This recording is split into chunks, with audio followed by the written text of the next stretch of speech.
تو انہیں ان کے شوہروں سے یعنی جو پہلے شوہر ہیں ان سے نکاح کرنے سے مت روکو جبکہ آپس میں وہ دستور کے مطابق رضامند ہوں، یعنی وہ ایگری کرتے ہوں کہ آپس میں دوبارہ نکاح کر لینے سے پر، تو ان کو اس سے مت روکو۔ یہ نصیحت ان کو کی جا رہی ہے جنہیں یعنی جو تم میں سے اللہ پر اور قیامت کے دن پر یقین اور ایمان رکھتے ہیں،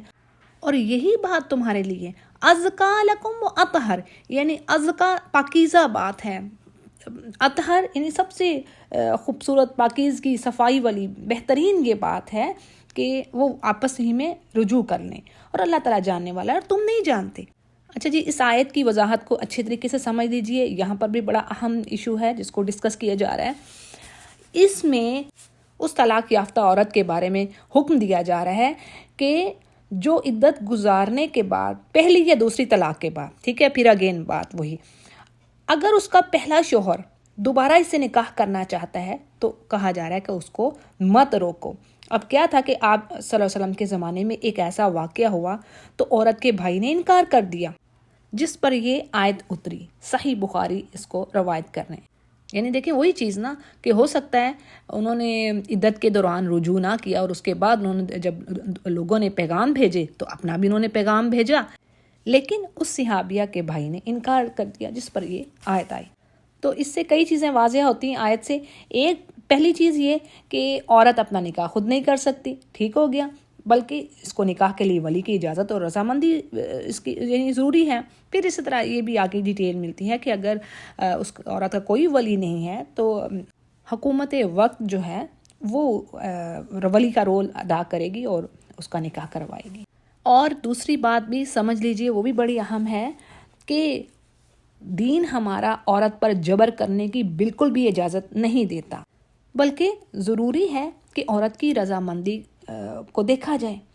اور اگر ولی عورت کی رضامندی کو نظر انداز کر کے یعنی اگنور کر دیتا ہے اس کا ایگری ہونا، تو زبردستی نکاح کر رہا ہے، تو شریعت اس عورت کو یہ حق دیتی ہے کہ وہ عدالت میں جا کر اپنا نکاح فسخ کرا دے، یعنی اس کو ختم کرا دے۔ یہ عورت کو حق ملتا ہے شریعت کی طرف سے اگر اس پر جبر کیا گیا ہے۔ اور یہ بھی بات آ رہی ہے کہ اگر عورت منمانے طریقے سے ولی کی اجازت کو نظر انداز کرتی ہے تو وہ بھی نکاح صحیح نہیں ہے، اور اگر ولی زبردستی کرتا ہے، اپنے بینیفٹس کو پریفر کرتا ہے عورت کے بینیفٹ پر، تو عدالت ایسے ولی کو یعنی اس کے ولایت کا جو حق ہے، یعنی گائیڈنس ہونے کا جو حق ہے، اس کو اس سے محروم کرے گی، اور خود ولی بن کر یعنی عدالت یعنی جو اسلامی حکومت ہے وہ خود ولی بن کر اس عورت کا نکاح کرے گی۔ تو جی امید ہے کہ بات واضح ہوئی ہوگی۔ اگلی آیت کو دیکھتے ہیں۔ یہ لمبی آیت ہے اور اس میں بھی بڑے اہم مسائل بتائے گئے ہیں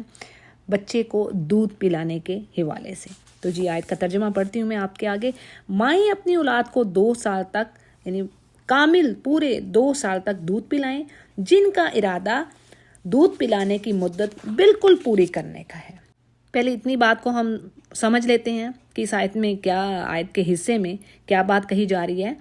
کہ دودھ پلانے کی مدت رضاعت، دودھ پلانے کی جو مدت ہے، ٹائم پیریڈ ہے، وہ 2 سال تک ہے، یعنی پورے 2 سال تک۔ تو کیا پتہ چل رہا ہے کہ اس سے کم مدت تک بھی دودھ پلانے کی گنجائش ہے۔ ہاں، دوسری بات یہ ہے کہ زیادہ سے زیادہ 2 سال ہے، اس سے اوپر نہیں، میکسیمم 2 سال ہے، لیکن اس سے کم بھی اس کی بھی گنجائش نکلتی ہے۔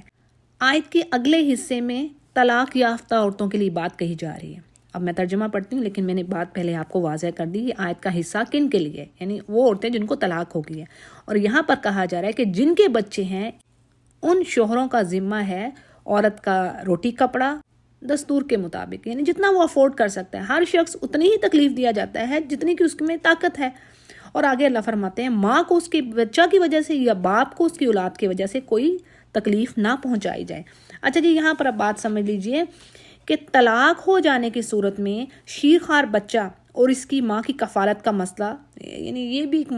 ہر چیز کو مسئلہ بنا لیا ہم لوگوں نے، کیونکہ ہم قرآن کو پڑھتے نہیں ہیں، اور جو اللہ سبحانہ تعالیٰ نے فرمایا ہم اس کے اپوزٹ جا رہے ہیں۔ بھائی قرآن کریم رحمت بن کر آیا، اس میں بلیسنگ ہے ہر اس کی بات میں، اس کو تو ماننا نہیں، ہم نے تو گردنوں میں توق ڈالنی ہے، بوجھ اپنے اوپر۔ تو بڑی خوبصورت احکام ہے کہ اللہ فرما رہے ہیں کہ طلاق ہو جانے کی صورت میں بھی اب شیرخوار بچہ ہے، وہ ماں کے پاس ہے، اس نے دودھ پینا ہے، تو جب تک وہ دودھ پی رہا ہے ماں کی کفالت وہ یعنی روٹی کپڑا باپ کے ذمے ہے جس نے طلاق دے دی ہے، ٹھیک ہے۔ اور پھر آگے اللہ فرما رہے ہیں کہ بھئی اس کی طاقت کے مطابق ہو، جتنا وہ افورڈ کر سکتا ہے، وہ جتنے قابل ہے۔ اب یہاں پر جو بات آئی ہے کہ ماں کو تکلیف نہ پہنچائی جائے، تو اس سے کیا مراد ہے، کیا میننگ ہے اس کے؟ تو مثلاً یہ کہ ماں بچے کو اپنے پاس رکھنا چاہے، مگر کیا ہے کہ شوہر یا شوہر کے گھر والے ایسا نہ کرنے دیں، بچہ اس سے چھیننا چاہیں، پھر اسی طرح یا بغیر خرچ کے ذمہ داری اس کو اٹھانے کو کہیں کہ اسے دودھ پلانے پر مجبور کیا جائے اور اس کو کچھ نہ دیا جائے عورت کو، جو کہ ہوتا ہے ہمارے ہاں، بلکہ اس سے بڑھ کے بھی ظلم ہوتا ہے۔ پھر جو دوسری بات آیت میں آئی کہ باپ کو بھی تکلیف نہ پہنچائی جائے بچے کی وجہ سے، تو اس سے مراد یہ ہے کہ ماں دودھ پلانے سے انکار نہ کرے، یعنی اس کو دودھ پلائے بچے کو، یا پھر باپ کی حیثیت سے بڑھ کر اس سے مطالبہ کرے، یعنی جو اللہ نے یہاں پر کہہ دیا کہ اس کا نان نفقہ اس نے دینا ہے، روٹی یعنی روٹی کپڑا لباس، تو یہ ہو کہ وہ اس کی استطاعت سے بڑھ کر اس سے مطالبہ کرے، تو ایسا بھی منع کیا گیا، یعنی دونوں طرف کو روکا گیا۔ سبحان اللہ، دونوں کے لیے احکامات آئے ہیں۔ پھر ایک اور مسئلہ بتا دیا گیا کہ اگر باپ فوت ہو گیا، ٹھیک ہے، بیوہ ہے کوئی، اب اس کا بچہ شیرخوار، تو باپ کے فوت ہو جانے کی صورت میں یہی ذمہ داری وارثوں کی ہوگی، یعنی جو شوہر کی ذمہ داری تھی نا اس کو روٹی کپڑا اور لباس دینا ہے، تو وہی ذمہ داری وارثوں کی ہوگی کہ وہ بچے کی ماں کے حقوق صحیح طرح ادا کریں، نہ کہ عورت کو تکلیف دیں اور نہ ہی بچے کی پرورش میں کوئی پریشانی ہو اسے۔ پھر اسی طرح جی ایک اور پوائنٹ بتا دیا گیا کہ اگر دونوں یعنی میاں بیوی جن میں طلاق ہو گئی ہے اپنی رضامندی سے مشورے سے باہم دودھ چھڑانا چاہیں بچے کا، تو دونوں پر کچھ گناہ نہیں ہے، یعنی کوئی گناہ نہیں ہے اس پر۔ اور اگر اللہ فرماتے ہیں تمہارا ارادہ اپنی اولاد کو کسی دوسری عورت سے دودھ پلوانے کا ہے، تو اس پر بھی کوئی گناہ نہیں، جبکہ تم اس عورت کو دستور کے مطابق جو بھی دینا ہو اس کے حوالے کرو۔ یعنی ماں کے علاوہ کسی اور عورت سے دودھ پلوانے کی اجازت ہے، شرط کیا ہے، کنڈیشن کیا ہے کہ معاوضہ دینا ہوگا، جو بھی دستور ہے، یعنی جو معاشرے میں طریقہ کار چل رہا ہوتا ہے، ٹھیک ہے، اس کو دستور کہا جا رہا ہے۔ بعض لوگوں کو کچھ ثقیل الفاظ سمجھ نہیں آتے، تو ان کی وضاحت کے لیے کہ جو طریقہ کار نارملی چل رہا ہوتا ہے سوسائٹی میں، ٹھیک ہے جی۔ اور آگے اللہ فرما رہے ہیں کہ اللہ سے ڈرتے رہو اور جانتے رہو کہ اللہ تمہارے تمام اعمال کو دیکھ رہا ہے۔ اچھا جی، اگلے پیج پر بھی اسی سے ریلیٹڈ چیز چل رہی ہے، یہی ٹاپک ہے، لیکن یہاں پر بات تھوڑی سی فرق آ رہی ہے۔ کیا ہے کہ جو لوگ وفات پا جائیں، جو بیوہ ہو جائیں، اب ان کی عدت کا یہاں پر ٹائم پیریڈ بتایا جا رہا ہے، تو اللہ فرما رہے ہیں وَالَّذِينَ يُتَوَفَّوْنَ مِنْكُمْ، یعنی وہ لوگ جو تم میں سے فوت ہو جائیں اور بیویاں چھوڑ جائیں، وہ عورتیں اپنے آپ کو 4 مہینے اور 10 دن عدت میں رکھیں۔ یہاں پر بیوہ کی عدت بتا دی گئی، 4 مہینے اور 10 دن۔ اور اس کی وضاحت میں بات سمجھ لیجئے گا کہ یہ عدت جو ہے ہر بیوہ کے لیے ہے، ہر بیوہ عورت کے لیے ہے، چاہے مدخولہ ہو یا غیر مدخولہ، یعنی چاہے جس کو شوہر نے چھوا ہو، اس کے ساتھ سیکچول ریلیشن رکھا ہو یا نہ رکھا ہو، دونوں کے لیے، اگر وہ بیوہ ہو گئی ہیں تو دونوں کے لیے عدت کا یہی ٹائم پیریڈ ہوگا، چاہے جوان ہو یا بوڑھی ہو۔ البتہ اس سے حاملہ عورت بری ہے،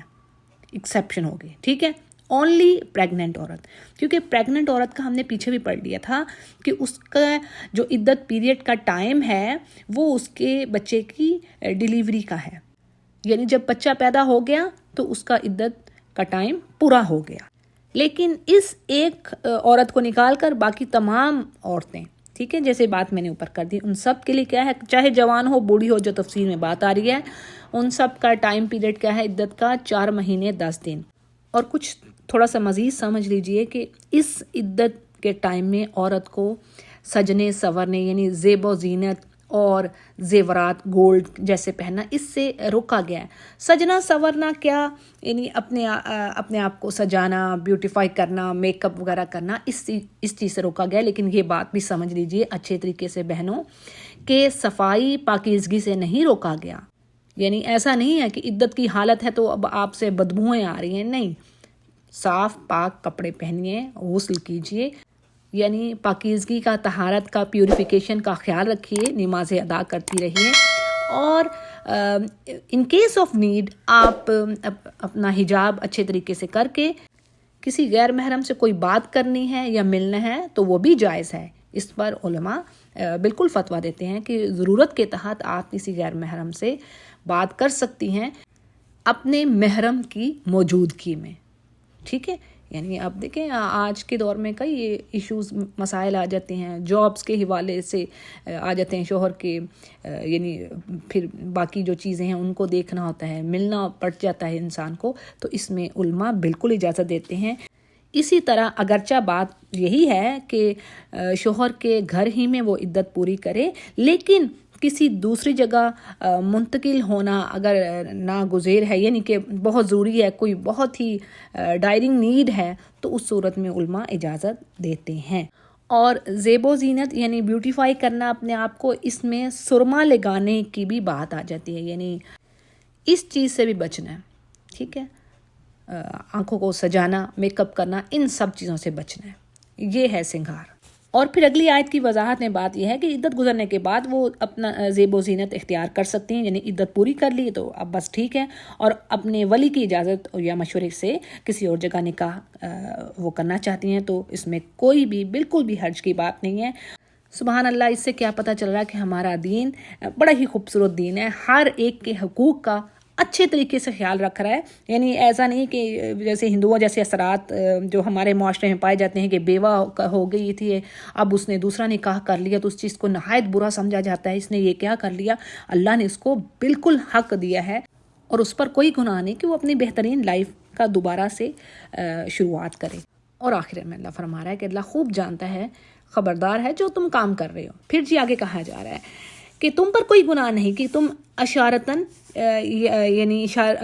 واضح طریقے سے بات نہ کرو، لیکن اشارہ دے دو ان عورتوں سے جو بیوہ ہو چکی ہیں لیکن ابھی عدت میں ہیں، یا پھر ان کو 3 طلاقیں مل چکی ہیں، طلاق بائنہ. تو اب کیا ہے کہ ابھی عدت کے دوران ایسی عورتوں سے واضح ڈائریکٹ پیغام مت دو نکاح کا، بلکہ کیا ہے اشارہ کر دو، اشارتاً بات سمجھا دو، واضح کر دو. اور اللہ کو خوب پتہ ہے جو تم نے دل میں بات چھپائی ہوئی ہے کہ ان قریب تم تذکرہ کرو گے ان عورتوں کا، یعنی جن سے جن کی طرف ان کا رجحان ہے. لیکن اللہ آگے فرماتے ہیں وَلَٰكِن لَا تُوَاعِدُوهُنَّ، لیکن دیکھو چھپے وعدے وعید نہ کرنا، چھپی دوستیاں نہ کرنا، الا ان تقولوا، مگر یہ کہ تم اچھی بات کہو. اب دیکھیں اگین ذرا میں کوئکلی آپ کو واضح کر دوں کہ بیوہ عورت جس کا ابھی ٹائم پیریڈ چل رہا ہے، اور اس طرح وہ عورت جس کو 3 طلاقیں ہو چکی ہیں، اس کو یعنی اشارتاً کہا جا سکتا ہے. وہ عورت جس کو ابھی خاوند نے 1 یا 2 طلاقیں دی ہیں، اس کو عدت کے اندر اشارے سے بھی نکاح کا پیغام دینا جائز نہیں ہے. ابھی جس کو ابھی یعنی عورت کے اوپر اس کے پچھلے شوہر کا حق باقی ہے، ابھی 1 طلاق ہوئی ہے، 2 طلاقیں ہوئی ہیں، ٹھیک ہے، تو اس کو نہیں دینا. یہاں پر تفسیر میں انہوں نے بات واضح کر دی ہے. پھر اسی طرح بعض دفعہ ایسا بھی ہوتا ہے کہ جاہل لوگ عدت کے اندر ہی نکاح کر لیں، تو یہ بات بھی نہایت گناہ کی بات ہے. بھی اللہ تو کہہ رہا ہے کہ نا ابھی ان کو صرف اشارے سے کہو، جب تک ان کی عدت پوری نہ ہو ان کو نکاح کا پیغام بھی واضح مت دو. کجا کے رادر کے آپ نکاح ہی کر رہے ہو عدت کے اندر، تو یہ چیز بھی درست نہیں ہے. اب اس کے بارے میں کیا حکم ہے کہ اگر ان کے درمیان یعنی اگر کسی نے عدت کے درمیان ہی کسی سے نکاح کر لیا ہے تو ان کے بارے میں کیا حکم ہے کہ اگر ان کے درمیان ہم بستری نہیں ہوئی، یعنی ریلیشن نہیں ابھی انہوں نے بنایا آپس میں، تو ان کے درمیان جدائی ڈال دی جائے، یعنی ان کو علیحدہ سپریشن کروا دی جائے ان میں. اور اگر ہم بستری ہو گئی ہے، یعنی اگر انہوں نے آپس میں سیکچول ریلیشن بنا لیے ہیں، تو تب بھی سپریشن ضروری ہے. تاہم دوبارہ ان کے درمیان عدت گزرنے کے بعد نکاح ہو سکتا ہے یا نہیں ہو سکتا، اس میں جو علماء ہیں وہ ڈس ایگری کرتے ہیں، یعنی کچھ 2 طرح کی اوپینینز ہیں، ٹھیک ہے، اختلاف ہے. بعض علماء یہ کہتے ہیں جی کہ ان کے درمیان اب کبھی نکاح ہی نہیں ہو سکتا، جنہوں نے عدت کے درمیان کر لیا تو اب تو نہیں ہو سکتا، ٹھیک ہے. لیکن ایک دوسرا گروپ ہے وہ یہ کہتا ہے کہ جی جمہور علماء آپ کہہ لیں کہ گروپ آف اسکالرز جو ہیں، جو زیادہ سارے جو اسکالر ہیں، وہ یہ کہتے ہیں جی کہ ان کے درمیان نکاح ہو سکتا ہے. وہ کہتے ہیں یہ بات جائز ہے، دوبارہ نکاح ہو سکتا ہے. تفسیر ابن کثیر. اور آگے اللہ فرما رہے ہیں وَلَا تَعْزِمُوا عُقْدَةَ النِّكَاحِ حَتَّى يَبْلُغَ الْكِتَابُ أَجَلَهُ، یعنی نکاح نہ کرو جب تک کہ عدت ختم نہ ہو جائے ایسی عورتوں کی جو اوپر ڈیٹیل سب ہو چکی. اور اللہ کو تمہارے دلوں کی باتوں کا خوب علم ہے اور تم اس سے خوف کھاتے رہو، یعنی اللہ کا ڈر رکھو اور یہ بھی جان رکھو اللہ تعالیٰ بخشش کرنے والا اور حلم والا ہے۔ اچھا جی، اگلی آیت میں ایک اور بڑا اہم ایشو، اس کو بھی سمجھ لیجئے، اور کہا جا رہا ہے کہ وہ لوگ جو عورتوں کو بغیر ہاتھ لگائے اور بغیر ان کا مہر مقرر کیے طلاق دے دیتے ہیں، یعنی وہ ان سے کوئی ریلیشن نہیں بنا رہے، ان کو مہر بھی نہیں انہوں نے دیا، فکس نہیں کیا، تو اس پر ایسا ہے کہ اس میں کوئی گناہ کی بات نہیں۔ ہاں، اگر وہ ان کو طلاق دے رہے ہیں عورتوں کو تو انہیں کچھ نہ کچھ متاع، کچھ نہ کچھ فائدہ دو، اور جو خوشحال ہے، جو افورڈ کر سکتا ہے وہ اپنے انداز سے اچھے طریقے سے زیادہ دے، اور جو تنگ دست ہے وہ اپنے طاقت کے مطابق دے۔ اور یہ حق ہے کن پر؟ احسان کرنے والوں پر، جو بھلائی کرنے والے لوگ ہیں، ٹھیک ہے؟ یعنی طلاق دیتے وقت بھی اللہ کہہ رہے ہیں اب یہ فرض نہیں ہے، لیکن کچھ نہ کچھ متاع دینا یہ متقین کا طریقہ کار ہے۔ اچھا جی، اس میں اب ذرا اس کی وضاحت آپ سمجھ لیجئے کہ اس آیت میں اس عورت کے بارے میں حکم ہے جس کا حق مہر مقرر نہیں ہوا تھا نکاح کے وقت، اور کیا ہوا کہ شوہر نے اس کو چھوئے بغیر، یعنی اس سے کوئی ریلیشن بنائے بغیر عورت کو طلاق دے دی، تو اب کیا ہے، اسے کچھ نہ کچھ فائدہ دے کے رخصت کرو، اور ایسی عورت کی عدت نہیں ہے۔ پیچھے بھی میں بتا چکی ہوں، لیکن اگین یہاں پر سمجھ لیجئے، جس عورت کو مرد نے چھوا نہیں اور اسے طلاق دے دی ہے، پہلی بات تو یہ کہ اس کی عدت ہی نہیں ہے، ٹھیک ہے؟ اب یہاں پر ایک دوسری چیز مینشن کی ہے اللہ نے کہ اگر مہر اس کا نہیں مقرر، فکس نہیں کیا، تو اب کیا ہے، جو تفسیر میں بات آ رہی ہے، کہا جا رہا ہے کہ خوشحال اپنی حیثیت کے مطابق، اور جو پور ہے، جو افورڈ نہیں کر سکتا زیادہ، وہ اپنی طاقت کے مطابق کچھ نہ کچھ دے کر اس کو کچھ متاع، کچھ فائدہ اس کو دے کر رخصت کرے۔ اسی طرح قرآن کریم کی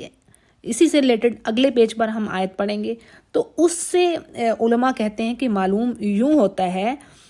کہ ہر قسم کی طلاق یافتہ کے لیے یہ حکم ہے کہ کچھ نہ کچھ اس کو فائدہ دے کر رخصت کیا جائے۔ یہ متقین کا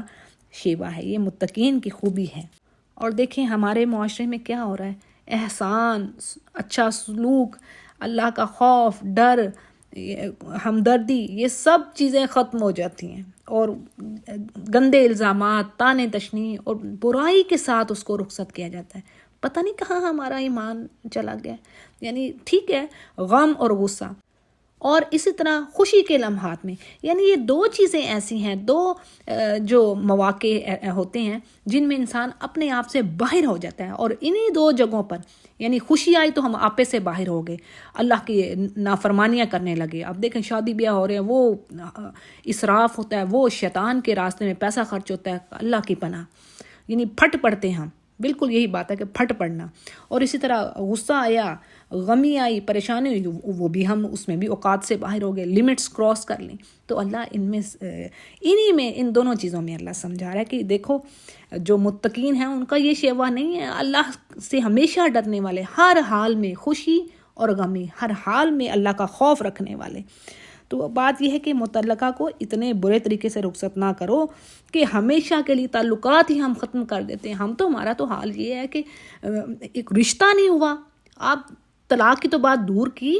اب اگر منگنی ٹوٹ گئی ہے یا منگنی نہیں بھی ٹوٹی جی، اس سے بھی کم پہ آ جائے گا، رشتہ نہیں کسی نے دیا،